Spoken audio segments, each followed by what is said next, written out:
Hi, it's Michelle. And Jess! And it's Jess. We're in Culburra Beach. It's Tuesday the 6th of February.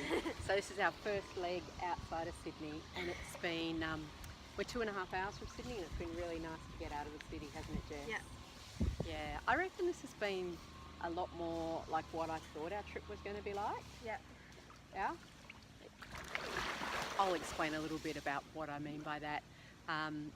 We've got space here, so you can see this 2-bedroom house behind us. This is where we're staying. This is the airbnb we've been staying in this week. And Mark is the host. He's super nice. The place is just beautifully kept, immaculately clean. 2 bedrooms with a separate living area and this nice little outdoor dining table. So plenty of space for us to work, to hang out, just to do whatever we've really wanted to do. And as you can see, this lovely pool which we've swum in a few times, haven't we? Yeah. Salt water? Yeah. Yeah, and the weather, I mean, today is like a brilliantly clear day. We have had some earlier days that were more overcast. And the very first day we were here, we went for a walk down to the beach, which is about 300 metres away from where we're staying. And we were met by something pretty incredible, weren't we, Jess? Something pretty special. A full rainbow. Yeah. Here's some pictures.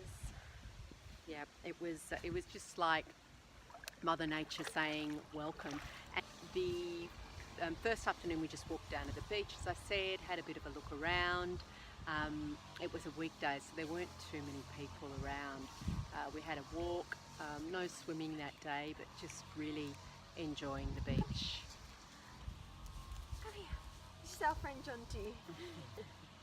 Jonty. Jonty.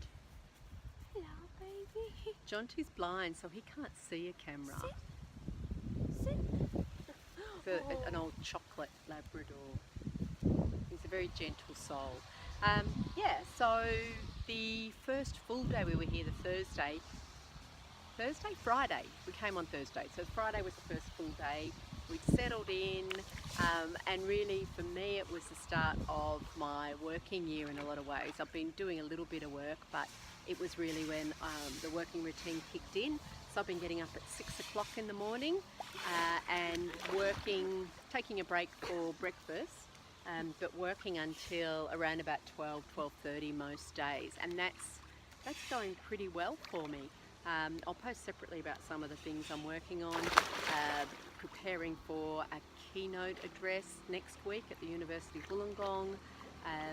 I did get on a couple of video conferences this week, so I'm staying quite connected to other people in the industry, and I think I'll be doing a lot more collaborative projects. I've got one-day workshop I'm working on with a colleague, which we'll be offering in each of the capital cities as I travel around, and that's for learning and development professionals. And yeah, so I just feel like because I'm not kind of in an office every day or working face-to-face with a client every day, I feel like I've got stacks more time to think, to write. So I'm back to blogging and writing, and just enjoying having the time and space to think. Good on you, Jonty. And Jess, you've really hooked into the schoolwork, haven't you? Yep. Not all smooth sailing, but mostly good, right? Yes. Yeah. Schoolwork is much better this way. I enjoy it so much more. What do you like about doing school this way? This way, of course, being distance education, so everything I'm going to online. start off with the one thing I found challenging this week, and then I'm going to talk about what I like about it. So the one thing I found challenging was that the teachers aren't there with you in the classroom, so you can't just like ask them a question. But then what I like about it is it's a lot more independent, and you get to choose when you work, and I can get through my work much faster, and I feel like I learn more. So what is it? It's about 2:30 in the afternoon right now, right? Yeah. So all your old schoolmates are where? School. Yeah, and how much more work? It's Tuesday. How much more work do you think you've got to do this week?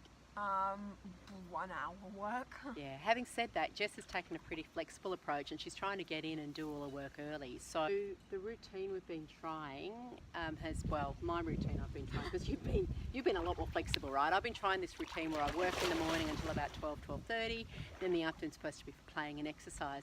Reality is, it's really hot in the afternoons, and I know it's summer, but by the time winter comes we'll be in hotter climates. We're really not going to have winter this year, so I'm thinking of mixing it up a bit and trying a routine where I work for a couple of hours before Jess wakes up, and when she wakes up we go out and do exercise. Of course, apart from walking and bike riding, we haven't really done any workouts this week, have we?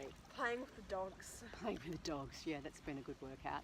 Although we did have a brilliant day on Sunday. Jess had scuba diving on her bucket list. So we did an introductory dive on Sunday. Do you want to talk about that, hun? So it was heaps of fun because I've never dived before. Mum hasn't dived in like 15 years. So we went out on a boat. We had like a trained instructor just talk to us and told us a few basic kind of techniques and rules, things Safety like that, issues, right? safety things for scuba diving. And we went out on a boat, we got all geared up, we went underwater, we quickly got tested, so the coach knew that we could actually perform all the things that we needed to when we were underwater. And then we went for a dive, and that was so fun. You went with me that time. Yep. And we went for about 45 minutes. We went maximum depth was about 10 meters. Yep. That was really cool. And then we had a morning tea, and then we did another dive. But Mum had a cold and she was having trouble unblocking her ears underwater, so Mum just went for like a 10-minute snorkel. But then you started feeling seasick after your snorkel.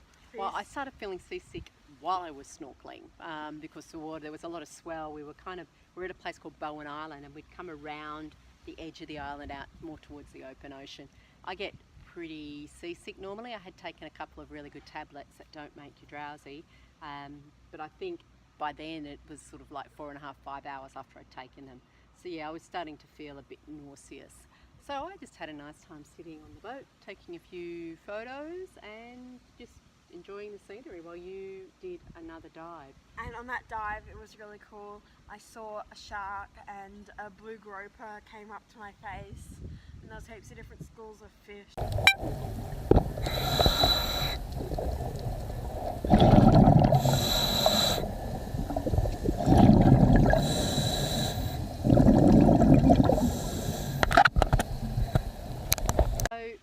We need to make a decision, Jess, about whether to do a dive certification course so we can do more scuba diving. I think we should.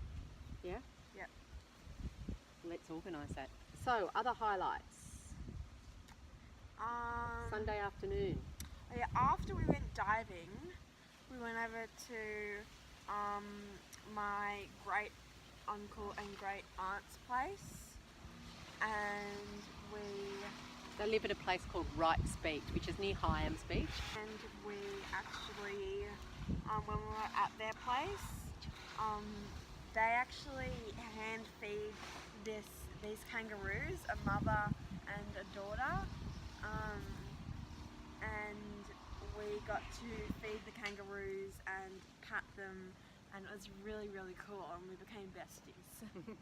They're really tame, and Uncle Mack pulls the ticks off them and keeps them in good health, and he feeds them pony pellets, lest anyone get upset about what he's feeding these kangaroos. So they're full of like grasses. In terms of a place to live though, with a teenager, I think it's a little bit too isolated and a bit too small. So that's one observation I have about us, Jess, looking for a place to live. I really want to find a place. I think if it's got a local high school, that means it's big enough and there's enough teenage kids there, you've got an even chance. I don't want to go back to high school. I know you don't, but we have talked about getting a home and settling down.